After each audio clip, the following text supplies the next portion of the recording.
Viva Voz, com Vera Magalhães.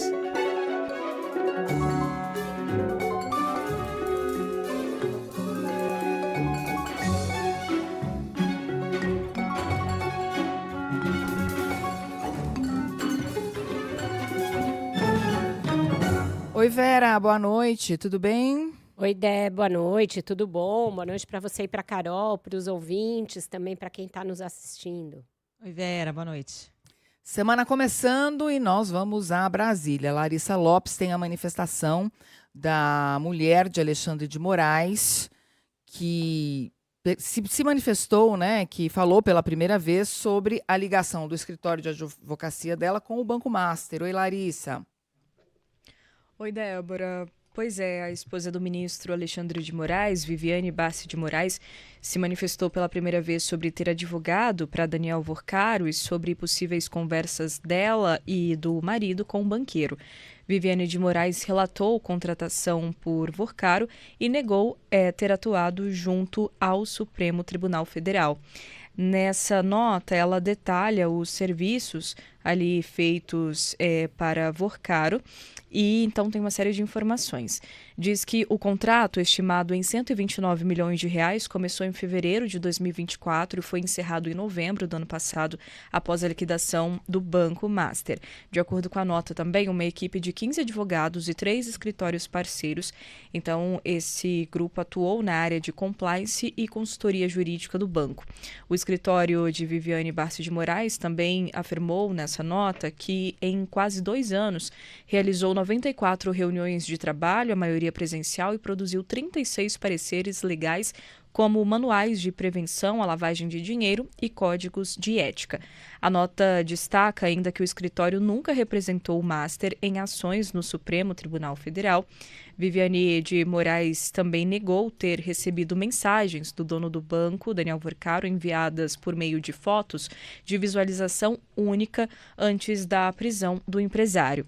Vorcaro pergunta, de acordo com o relatório que até foi produzido pela Polícia Federal, se tinha alguma novidade, se conseguiu ter notícia ou bloquear no material sob custódia da CPI. Essa anotação com questionamento de Vorcaro é um arquivo armazenado numa pasta junto com o contato de Viviane. Lembrando que nesse dia antes da primeira prisão, ele também, de acordo com o documento, também teve essa conversa com o ministro Alexandre de Moraes. Diante também das divulgações, aumentou a pressão por uma CPI ou CPMI para apurar essas fraudes envolvendo o Master e até possíveis ligações com ministros do Supremo, como o ministro Alexandre de Moraes e também o ex-relator do caso, Dias Toffoli. A gente lembra que tem uma CPI que já foi protocolada na Câmara dos Deputados, mas o Hugo Mota já falou que não vai passar na frente, então não tem previsão para que seja instalada. E também hoje o senador Alessandro Vieira disse que já tem assinaturas suficientes para que possa ser protocolado no Senado o pedido para uma comissão parlamentar de inquérito também. Essas mensagens, né? Então essa pressão veio ali principalmente depois da divulgação dessas mensagens, desse material que foi enviado até para a CPI, para a CPMI do INSS, e hoje o senador Carlos Viana, ele até falou sobre isso, negando que o vazamento tenha partido da comissão. Não há a menor condição de se dizer que os vazamentos aconteceram pela CPMI. Primeiro, que nós não divulgamos oficialmente nenhuma quebra de sigilo, nenhum diálogo. A presidência não assinou e não divulgou. Segundo ponto, esses dados foram manuseados por muitas pessoas. Eles chegaram à CPMI, foram para a presidência do Senado, depois para a Polícia Federal, voltaram à CPMI, ou seja, nós temos aí dezenas de pessoas que podem ter tido acesso e que podem ter feito vazamento e fizeram um bem ao país. Fizeram um bem, porque esses vazamentos interessam a toda a população. Ainda nesse âmbito dos vazamentos, após a repercussão e também até a abertura de investigação que foi determinada pelo ministro André Mendonça, o ministro Gilmar Mendes, decano do STF, ele criticou esse vazamento das conversas íntimas do banqueiro com a então namorada, Marta Greff.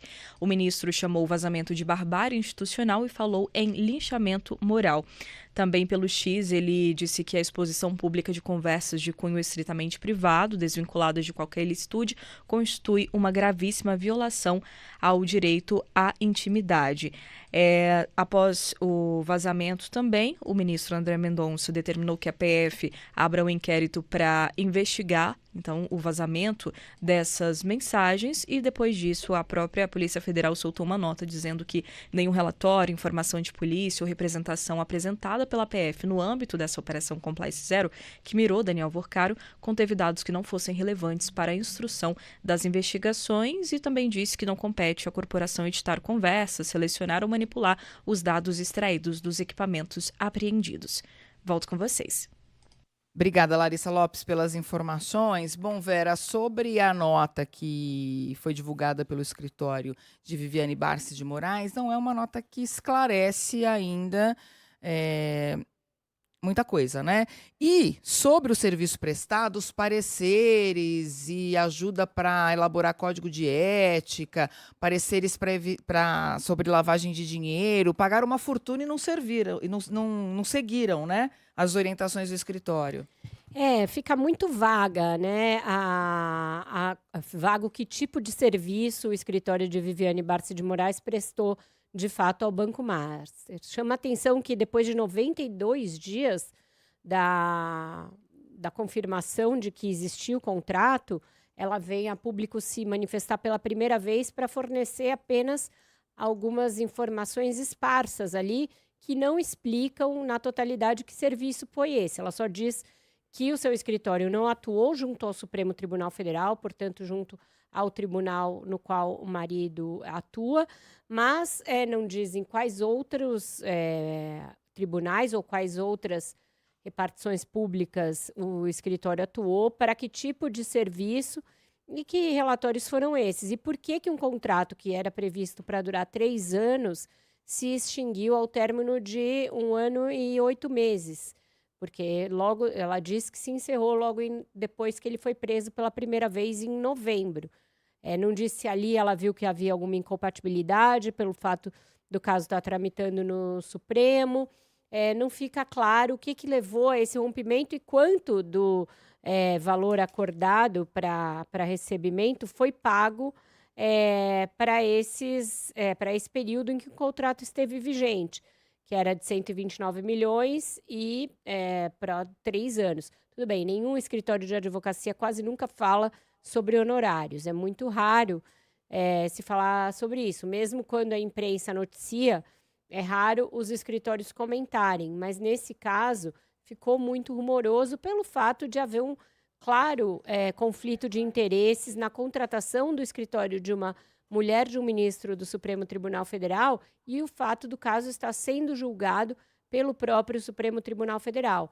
E mais, né? A nota não fala a respeito das várias evidências de que o ministro Alexandre de Moraes participou de conversas com o Worcaro em diferentes ocasiões, diferentes cenários, tanto presenciais quanto por celular, e também tratou com outras pessoas a respeito do caso, como as conversas que ele teve com o presidente do Banco Central, Gabriel Galípolo. O Alexandre de Moraes soltou algumas notas no fim de semana. A nota que ele divulgou na sexta-feira era uma nota muito confusa, me pareceu propositalmente confusa, para não explicar que a imprensa, principalmente o Globo e a Malu Gaspar, divulgaram ao longo dos últimos dias a respeito da troca de mensagens com o Worcaro, inclusive no dia em que ele foi preso pela primeira vez. Aquelas mensagens não teriam sido recebidas por ele, mas também não nega que tenha trocado algum tipo de mensagem. Se trocou, não diz qual tipo, enfim. Ficou uma névoa ali de incompreensão ao redor da nota divulgada pelo ministro. Agora, Vera, o ministro Gilmar tem razão quando fala que, de fato, é uma distorção a divulgação dessas mensagens de cunho pessoal, né? Porque tem uma exposição ali não apenas do Worcaro, mas de todas as pessoas que mantiveram algum tipo de conversa com ele, principalmente as mulheres envolvidas, né? A noiva, agora ex-noiva, outras mulheres com quem o Worcaro aparentemente mantinha relações, enfim, tem todo tipo de conversa de cunho pessoal que não tem nada a ver com a investigação, né? Concordo plenamente, Carol. Até levei a coluna da Marilis Pereira Jorge, que falou a esse respeito na Folha de São Paulo, para o meu feed no Instagram, porque né, na fervura desse tipo de caso, a gente acaba recebendo meme, dá risada do meme, manda adiante, sem se dar conta, muitas vezes, da violência que existe em relação a uma pessoa que até aqui não é investigada. Pode ser uma testemunha importante, porque ela era ali informada de assuntos relevantes das transações do namorado / noivo, mas o grau de intimidade que foi revelado num vazamento indiscriminado, sem nenhum tipo de proteção, não diz respeito ao processo, acaba funcionando como entretenimento e tendo a mulher como alvo, sem resolver nada do caso. Dito isso, me chama a atenção que o ministro Gilmar Mendes tenha se afixado só nesse ponto. Que ele não tenha comentado nada a respeito da cobrança que existe sobre o tribunal do qual ele é decano, para que 2 ministros, 2 de 10, expliquem relações que tiveram com um ex-banqueiro investigado pelo próprio tribunal, investigado pela própria turma da qual um desses ministros faz parte, que é o ministro Dias Toffoli, investigado por ele, que até anteontem era, inclusive, o relator do processo. Então, esse é o aspecto crucial, o aspecto central que diz respeito ao Supremo. Na semana passada, quando o ministro André Mendonça, já no fim da sexta-feira, pediu para que seja investigado o vazamento dessas informações, ficou claro que a mudança de foco estava sendo feita ali, para que se investigue o vazamento e não se investigue o que está dito ali, que o ministro teve conversas com Daniel Vorcaro, que até aqui não estão esclarecidas de que natureza foram. Então, eu acho que existe essa cortina de fumaça feita pelo Supremo, pela PF e pelo Ministério Público em torno da participação do ministro Alexandre de Moraes em conversas com Daniel Vorcaro. Que conversas foram essas? Sobre o que elas versaram? Em que momento se deram? Tudo isso precisa ser esclarecido pelo bem do Supremo, pelo bem da institucionalidade. Me chama a atenção que ninguém toque nesse assunto, fale só dos vazamentos. Não partiria deles, né? Talvez. Investigar? Não partiria deles próprios, de Alexandre ou de Toffoli, porque mesmo o que foi dito por Toffoli até agora também não é esclarecedor, né? Enfim, eles não vão tomar a frente para colocar as coisas em pratos limpos. Quem é que vai cobrar esses ministros? Deveriam, né? Deveriam tomar, porque a gente sabe que existe toda uma cadeia ali de proteções quando se fala do principal tribunal do país. Então, a Polícia Federal, na semana passada, eu cheguei a falar com fontes da PF, publiquei no meu blog do Globo, porque eu cobrei aquilo que a gente falou aqui no Viva Voz. Cadê um relatório da PF sobre o ministro Alexandre nos moldes que eles entregaram para o ministro Fachin sobre o Toffoli? Ah, não, mas isso são coisas diferentes. O Toffoli era o relator, a gente tinha que se reportar a ele e tinha visto ali coisas bem mais sérias, bem mais concretas. Tudo bem, é parcialmente válido, porém, agora que se chegou a uma troca de mensagens entre os ministros, o que se faz? Ah, não, isso veio da CPI, não veio da PF. Já está claro que a PF tinha acesso a essas informações. Não vai comunicar o relator? Não vai pedir? Porque o ministro do Supremo precisa de autorização do próprio Supremo para ser investigado. E quando chega em algum deles, você tem que reportar. Eles reportaram para o relator? Então, tem uma névoa em relação a esse assunto.